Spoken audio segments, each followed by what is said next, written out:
তো আমাদের এবারের স্টেপে কাজ কি যে আমার ব্যাকএন্ড ডেভেলপার আছে, সেই ব্যাকএন্ড ডেভেলপার করছে কি যে আমাদের একটা কালেকশন দিছে। তো আমরা যদি এই কালেকশনটা ডাউনলোড করি তাহলে আমাদের এই যে এরকম এই কালেকশনটা একটা জেসন ফাইল আকারে দেখাবে। ওকে, তাহলে আমরা এখন করব কি, এই জায়গায় ইম্পোর্ট করব। ইম্পোর্টে ক্লিক করার পর আমরা এখান থেকে সিলেক্ট ফাইলসে ক্লিক করব। ক্লিক করার পর এই জেসন ফাইলটা ইম্পোর্ট আকারে দিয়ে দিব।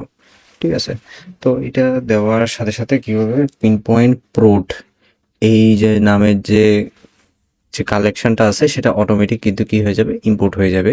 এইখানে আসার পর দেখবো অ্যাডমিন একটা ফোল্ডার আছে।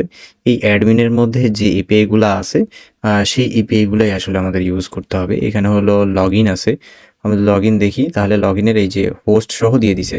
আচ্ছা, এই হোস্ট যদি দেওয়া থাকে তাহলে আমাদের করতে হবে কি, জাস্ট এই হোস্টটা কোথায় চেঞ্জ করতে হবে, আমাদের যে এপিআই ডট ডার্ট আছে, দেখো এইখানে যে বেস ইউআরএল যেটা আছে, বেস ইউআরএল এর এই হোস্টটা আমাদের চেঞ্জ করে দিতে হবে। মানে হোস্ট বলতে এই লিঙ্কটা পুরোটাই আসলে চেঞ্জ করে দিতে হবে। এখানে দেখো যে 3000 পোর্ট ঠিকঠাক আছে, মানে এখান থেকে শুরু করে একবারে শুরু পর্যন্ত স্ল্যাশটা লাস্টে থাকবে। এইটা বেস ইউআরএলটা আমাদের এটা দিয়ে রিপ্লেস করে দিতে হবে। ঠিক আছে, তো এটা হলো পরবর্তী স্টেপের জিনিস। আমি জাস্ট ইম্পোর্ট করে দেখাইলাম যে আসলে পোস্টম্যানে কিভাবে আমরা ওই কালেকশনটা ইম্পোর্ট করতে পারি।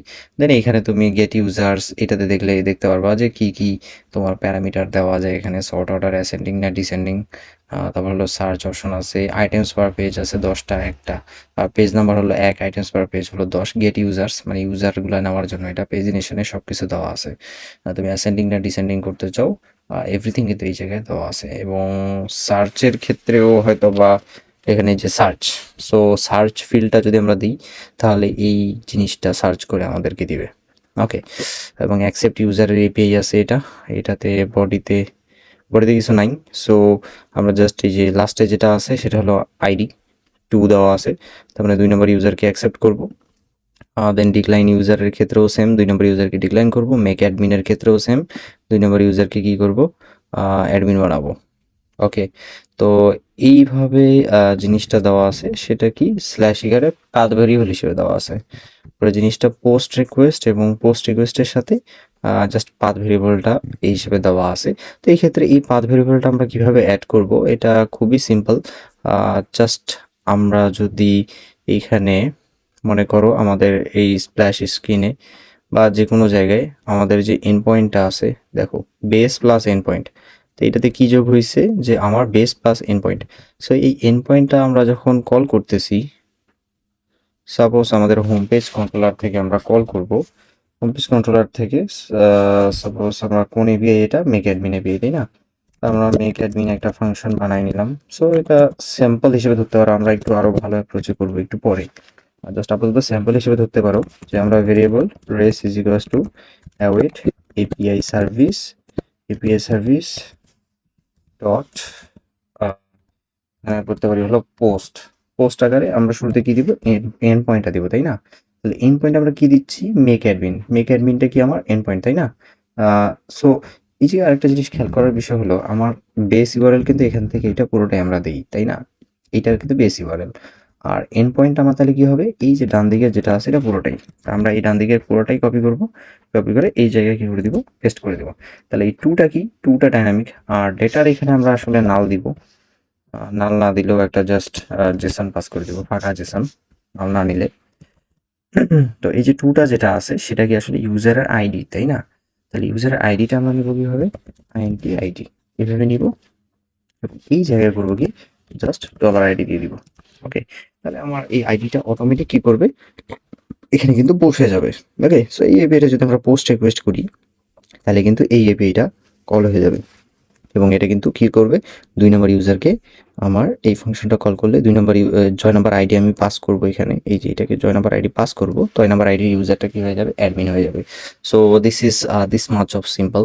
এই ধরনের জিনিস আছে সবগুলো, এই দেখো সবগুলো অ্যাডমিনই সেম। লগ আউট, জাস্ট এই এপিআইটা কল করবা, এখানে এন্ড পয়েন্টটা জাস্ট এই যে এই এতটুকু দিলেই হবে। যেগুলোর এন্ড পয়েন্টে দেখবা লাস্টে /2 আছে, ওই জায়গায় স্ল্যাশ লিখে $আইডি দিতে হবে এন্ড পয়েন্টের জায়গায়।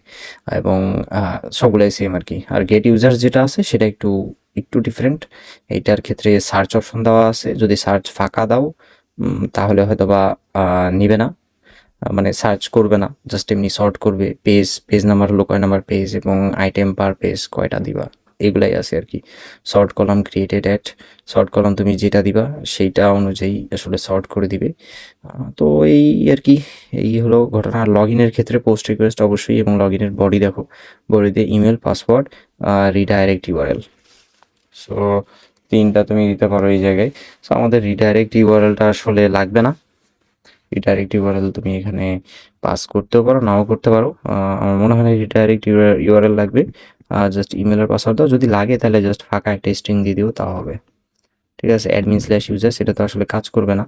সো এটা বাদ দিতে পারো, অথবা ফাঁকা একটা স্ট্রিং দিয়ে দিতে পারো, এবং ইমেল পাসওয়ার্ডটাই আসলে মেইন এখানে। ওকে, তো এইভাবে আসলে লগ ইন করতে পারবা। সো লগ ইনের ক্ষেত্রে এইটাই ইউজ করবা, এটাই সার্ভারে অলরেডি আছে। সো লগ ইনের ক্ষেত্রে সঞ্জিত হাসান 202@gmail.com আর পাসওয়ার্ড হলো 1234।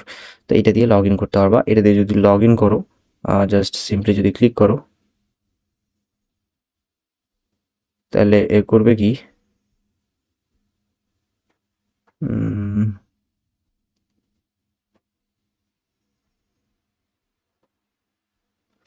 প্রিভিউতে আসলে আমার অন্য একটা দিচ্ছে, আচ্ছা আমি ঠিক করে দিতে বলবো। ঠিক আছে, এটা রিটার্নে একটা টোকেন দিবে, ওই টোকেনটা তোমাদের শেয়ার প্রেফারেন্সে সেভ করে রাখতে হবে, যে শেয়ার প্রেফারেন্সের ভিডিওটা আছে। সো ওইটা আমি করে দিতে বলতেছি, সমস্যা নেই। ইমেল পাসওয়ার্ড, লগ ইন এপিআইটা ঠিক করে দিতে বলতেছি, ওটা নিয়ে প্রবলেম হবে না। ওকে, তো এতটুকুই ছিল কালেকশন কীভাবে ইম্পোর্ট করতে হয়, এবং ওগুলা সিম্পল এই সকল এপিআই, যেমন আমরা অ্যাকসেপ্ট ইউজারের ক্ষেত্রে কি দেখছি যে বা মেক অ্যাডমিন যেটা আছে, এটাকে আমরা দেখতেছিলাম যে এই যে ডান সাইডে যে এন্ড পয়েন্টটা পুরোটাই নিব, এবং এই যে টু যে জায়গাটায় আছে, এই টু এর জায়গাটায় আমরা করব কি, এরকম $আইডি দিয়ে দিব। তার মানে এইখানে আমি মেক অ্যাডমিন ফাংশনে যে ইয়াটাই আমি কল করব, যেটাই কল করব, সেটার কারণে কিন্তু আমার কি পাচ্ছি, আমরা কিন্তু ওইটাই আপডেট হয়ে যাচ্ছে আমার, তাই না? তো যে ইয়াটা আসবে সেটা কি হয়ে যাবে, আপডেট হয়ে যাবে এখানে। এবং আমরা পোস্ট রিকোয়েস্টের ভিতরে এখানে অত কিছু দেখা লাগবে না, আমার ডেটাটা রেসপন্স হিসেবে দিয়ে দিচ্ছে আমাকে।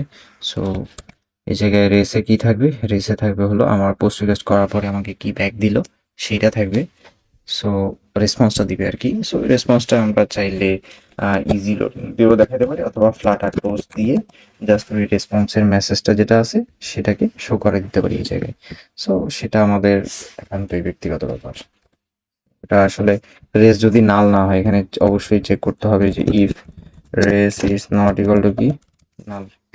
রেস যদি নাল না হয় তাহলে আমরা কি করব, একটা ফ্লাটার শো করবো successfully made the user admin, এরকম টাইপের একটা মেসেজ আমরা ফ্লাটার টোজ দিতে পারি, বা ইজি লোডিং দিয়ে সাকসেস দিয়ে দিতে পারি। ঠিক আছে, এটা ইচ্ছা, যেটা খুশি দিতে পারো, বাট ইজি লোডিংটা দিলে বেটার হয়। ওকে, সো এই ছিল হলো তোমার কি বলে কালেকশন ইম্পোর্ট করা। সো আমরা কালেকশনটা ইম্পোর্ট করে কিভাবে সেটা দেখলাম, এবং এটা যে এই যে পাথ ভেরিয়েবলটা কিভাবে হ্যান্ডেল করব সেটা দেখলাম, যে এইখান থেকে এই যে এই সাইড থেকে পুরোটাই আমরা কি করব, এরকম করে পেস্ট করে দিব, এবং লাস্টে $আইডি দিয়ে দিব, যেহেতু দুইটা কি আমাদের ডাইনামিক $আইডি দিয়ে দিছি এখানে, ওই জন্যই।